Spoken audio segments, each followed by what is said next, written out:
নমস্কার সবাইকে। আজকে ফুলকপি দিয়ে মাছ রান্নার এই রেসিপিটি আমি শেয়ার করছি। ফুলকপি বড় বড় সাইজ কেটে নিয়েছি, আলু কেটে নিয়েছি। আর আলু আর ফুলকপিকে লবণ আর হলুদ জলে একটু ভাপ লাগিয়ে নেব। একটু 2 মিনিট ফুটে গেলেই এটাকে নামিয়ে রাখবো। আর সেই সময়ে আমি মাছটা লবণ আর হলুদ মেখে নেব। মাছে আগে থেকে লবণ দেওয়া ছিল, সামান্য পরিমাণ লবণ দিয়ে আবারও মেখে নিলাম। হলুদটাও ভালো করে মেখে নিলাম। এইবার হাফ ইঞ্চ সাইজের আমি আদা নিয়েছিলাম আর 1 থেকে 1.5 চা চামচ জিরা আমি বেটে নিয়েছি। এইদিকে ফুলকপি আর আলুটা একটু ভাপ লাগানো হয়ে গেছে, এটা নামিয়ে রাখছি। আর ওই কড়াই গরম করে তেল দিয়েছি, মাছটা ভেজে নেব। কড়াইটা খুব গরম হয়ে যাওয়ার পর তেলটা দিয়েছি, মাছটা তলাতে যাতে আটকে না যায়। মাছগুলো উল্টে পাল্টে লাল লাল করে ভেজে নিচ্ছি। আমি মশলাতে আদা আর জিরে বেটেছি। এখানে আদার সাথে রসুনও ব্যবহার করা যেতে পারে, আমি রসুনটা অ্যাভয়েড করছি। আদা জিরে দিয়েই আজকে রান্নাটা করব। মাছগুলো লাল লাল করে ভাজা হয়ে গেছে। আর আরেকটি পাত্রে আমি মাছগুলো তুলে রাখছি। আর মাছ ভাজার যে তেল ছিল ওতেই আমি ফুলকপি আর আলুটাকে হালকা ভেজে নেব। ফুলকপি আর আলু দিয়ে দিয়েছি, এবার হালকা লাল করে ভেজে নিয়েছি।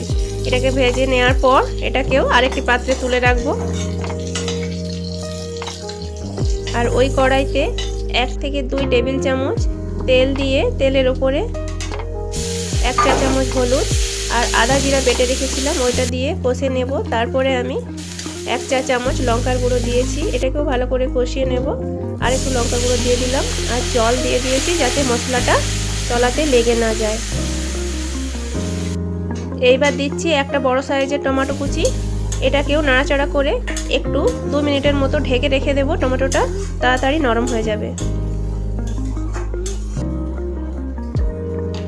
একটু লবণ দিয়ে দিলাম টমেটোটা যাতে তাড়াতাড়ি নরম হয়ে যায়। টমেটো নরম হয়ে গেলে এইবারে আলু আর ফুলকপি যে ভেজে রেখেছিলাম ওটা দিয়ে ওটার সাথে আবার ভালো করে কষিয়ে নেব। কষিয়ে নেওয়ার পর আমি এক সাইডে গরম জল হতে রেখে দিয়েছি। এই গরম জলটা আমি এতে দিয়ে দেব আলু আর ফুলকপি ভালো করে সেদ্ধ হওয়ার জন্য।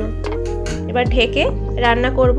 দিয়ে দিলাম পরিমাণ মতো লবণ আর ঢেকে কিছুক্ষণের জন্য রান্না করব আলু ফুলকপি যতক্ষণ না সেদ্ধ হয়।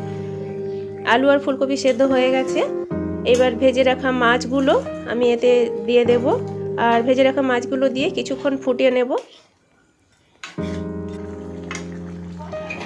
এবার আমি নামিয়ে রাখছি আরেকটি পাত্রে।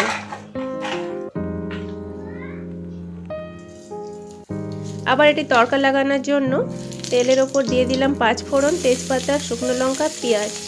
এইগুলোকে আমি খুব ভালো করে ভেজে নেব। এই তড়কাটা লাগালে ঝোলের স্বাদটা খুব ভালো হয়। পেঁয়াজটা ভালো ভাজা হয়ে গেলে এতে মাছের ঝোলটা আমি দিয়ে দিলাম। দিয়ে সামান্য একটু ফোটাতে হবে, খুব বেশি ফোটানোর দরকার নেই, তাহলে এর যে সেন্টটা চলে যাবে। অল্প একটু ফুটিয়ে নাড়াচাড়া করে আবারও নামিয়ে নেব। এতক্ষণ ভিডিওটি দেখার জন্য অনেক অনেক ধন্যবাদ সবাইকে। ফিরে আসছি পরের অন্য কোনো ভিডিওতে।